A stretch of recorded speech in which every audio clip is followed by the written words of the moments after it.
Wote tunajua kazi kubwa tulioifanya katika sekta ya elimu, kwamba ilikuwa ni kawaida kwa familia kutoa upendeleo kwa mtoto wa kiume dhidi ya mtoto wa kike kwenda shule. Lakini kutokana na kazi kubwa iliyofanywa na serikali kujenga miundombinu na marekebisho kadhaa tuliyoyafanya, sasa idadi ya wanafunzi mashuleni inakwenda sawa kwa sawa.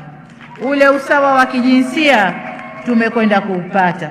Lakini katika mazingira maalum, usajili uliofanywa miaka hii, hasa mwaka huu, tumekuta watoto wa kike wako wengi kidogo zaidi kuliko watoto wa kiume, na hiyo ni kwa ngazi zote, msingi na sekondari.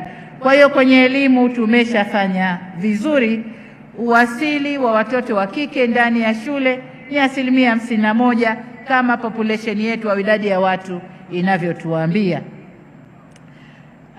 Kwa upande mwingine, kwenye elimu ya vyuo vya ufundi vilipokea wanafunzi 130,886, lakini wanawake ikiwa ni 58.87, na vyuo vya ufundi na ufundi stadi vilipokea wanafunzi 191,994, wanawake wakiwa 77.19.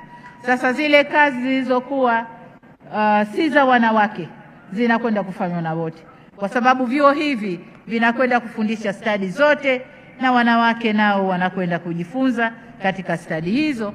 Na katika maonyesho tumeona TANESCO alikopita hapa, wanamama wamefunga mikanda, wako juu ya nguzo, wanaunga umeme. Kwa hiyo sasa usawa wa kijinsia kwenye eneo hilo limepatikana.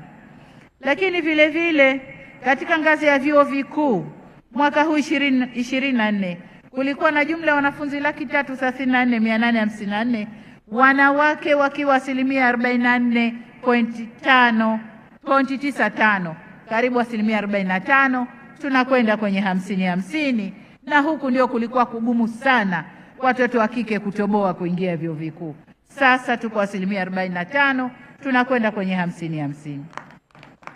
Ongezeko hili linachagizwa na uwekezaji mkubwa uliofanyika katika ngazi za shule msingi, sekondari, na pia matokeo ya uwekezaji mkubwa kwenye mikopo ya wanafunzi wa elimu ya juu, ikiwemo ongezeko la bajeti ya mikopo ya elimu ya juu, ambapo imekuwa kutoka shilingi bilioni 450 mwaka 2021, na sasa mikopo yetu kwa elimu ya juu ni bilioni 787 kwa mwaka huu tunaoendelea nao, ambapo sasa mikopo hiyo inatolewa hadi katika program za diploma kwa maeneo maalum.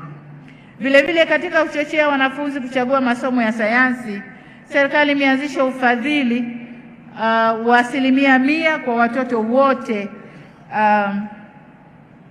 wanaochukua masomo ya sayansi, watoto wote. Hii inaitwa Samia Scholarship kwa vijana wetu wanaofaulu masomo ya sayansi.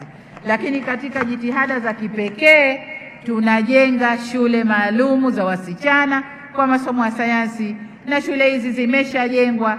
Kila mkoa kuna shule moja ya wasichana kwa masomo ya sayansi. Hii nayo inatupeleka kwenye safari yetu ya kuondoa kutokuwiana kwenye mambo ya sayansi na masomo au kazi za aina hiyo baina ya wanawake na wanaume.